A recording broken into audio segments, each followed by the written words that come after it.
Before you begin, remove the access panel. Removal. Disconnect the power and data cables from the storage drive. Press and hold the two blue release latches and slide the storage drive assembly out of the storage drive cage. Flex the plastic guide rails and remove the pins from the screw holes in the storage drive. Remove the storage drive.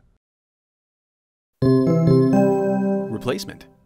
Flex the plastic guide rails and slide the pins into the screw holes in the storage drive. Slide the storage drive assembly into the storage drive cage until the two blue release latches lock into position and the storage drive assembly is fully seated. Connect the data and power cables into the storage drive.